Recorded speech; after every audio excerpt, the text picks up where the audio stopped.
to part two for interpretations. Um, we're going to discuss the heartbeat. The word that we've gotten around there that's been in my dreams has been in actually multiple people's dreams. Um, we're going to discuss what kind of liquidity events can happen for both, so you can actually see the volatility that is coming ahead, so you can be prepared and plunder and capture on these moves that are going to happen and understand what's going on, so you're not in fear or anything, and you're forewarned before it actually happens, and you can capitalize on it. We're going to discover what can cause these waves to go up and down, and where we're going to see these prophetic price points that the prophetic keeps seeing. Here on the heartbeat pattern, shout out to Mimi, we discussed this in the KEB community over the summer, and we're going. You can see here, this is what a normal heartbeat looks like. In the prophetic community, we keep seeing this part a lot. So like right here is Philip Paul. He had a dream, actually a couple of dreams. And in his dreams, one of his dreams, he showed that he was sliding down and he went through a snowdrift pattern, and then it took off on him. And then here, he had a different dream where he was in a hot air balloon, and then he landed down in a bunch of white powder, and then took off. This is following that same kind of heartbeat pattern, as you can see here. The interesting thing is on the hot air balloon, this is a basket. Now, those with prophetic ears right now are probably like going ding, ding, ding, because we're supposed to get our baskets ready. The powder down here that he crashed into multiple times, that's your dry powder to catch this wave going up. Toby had the same thing. In his dream, he actually had that chart and he drew it out here, and he was saying buy, buy, buy when it comes down here, which is equivalent is what you just saw on Philip's dream up above or previously.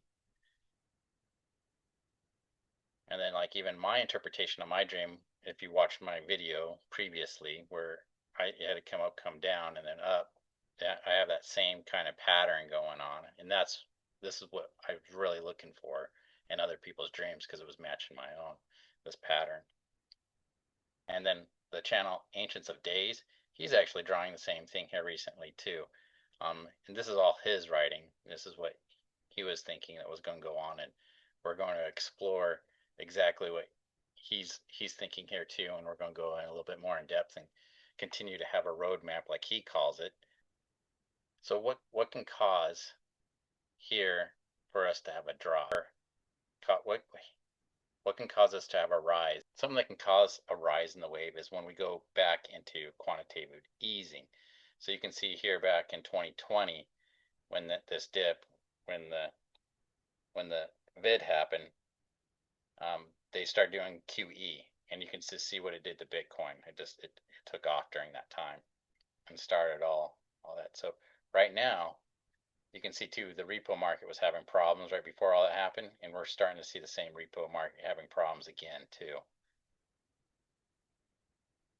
So, and the Fed just 2 days ago says they're doing a pause. There's no longer doing tightening at all. Quantitative tightening has stopped. So if they start doing quantitative easing, I'm expecting this will be, and refinancing the debt, this will be a mechanism to send the markets back up, soaring again.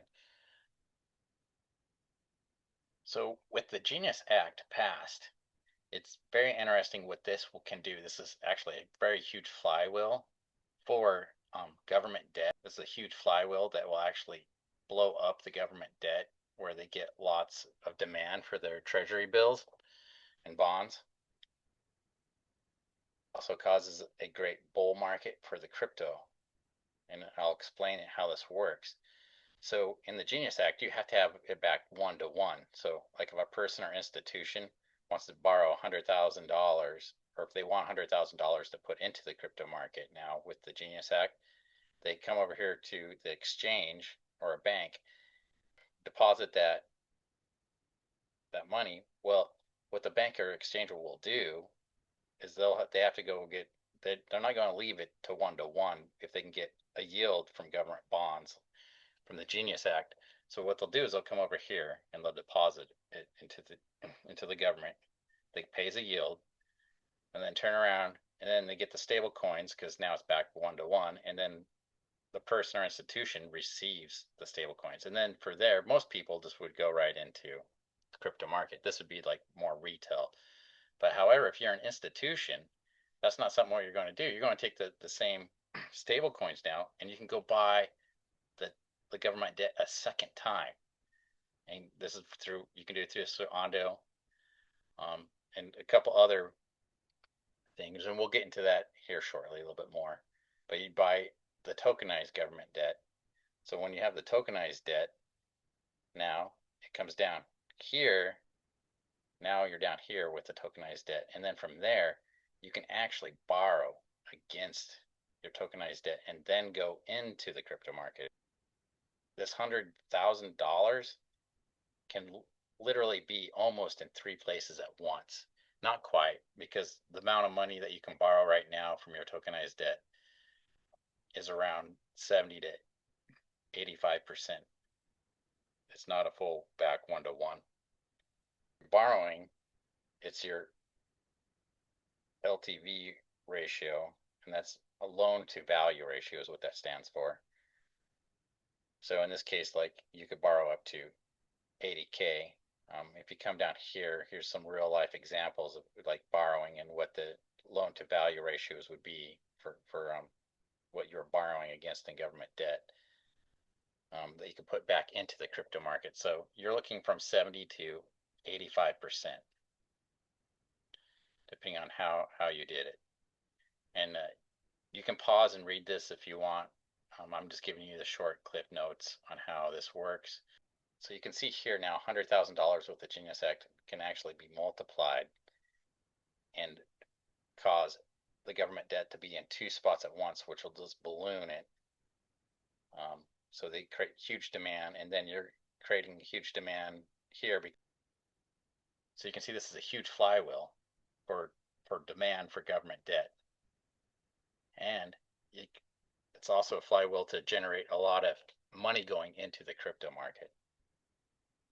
Now let's go into the yen carry trade and understanding that and the mechanisms that what it can do to actually the crypto market. And this is where what potentially can crash it really hard and violently.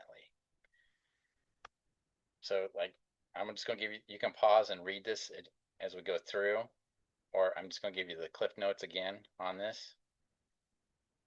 So here's step by step, as you can actually see. Right now we're in step 2, which is the Bank of Japan is tightening. So as Japan is tightening their policy, this is actually, we're going to go to step 3 then next after 2, and that's going to cause a panic, start unwinding, and then after there it's going to cause a cascade effect into margin calls, and think people are just going to continue to get liquidated. And this causes downward pressure and creates a doom loop in economics, which then leads to a liquidity crunch. And then, of course, crypto gets hit hard on this. Here's what Grok had to say about all that if you want to pause and actually read more into it. But following that, if we start having issues with the yen and the currency market, then it comes over here and we can start having problems with Tether. And Tether is another trigger point, another lever. This is another lever that can be pulled that can cause a downward spiral event. And there's multiple events that can cause it. But like, if the yen would definitely be causing the liquidity crunch, would be your forced liquidation and feedback loop, which I talked about earlier being a doom loop,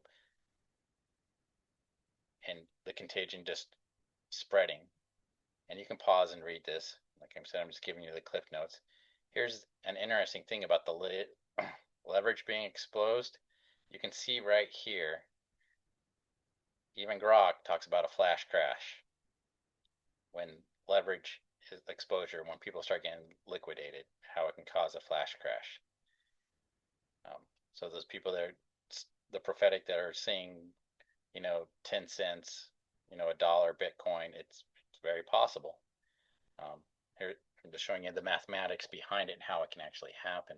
Let's go to Michael Saylor's MicroStrategies, now known as Strategy, and how that would be affected.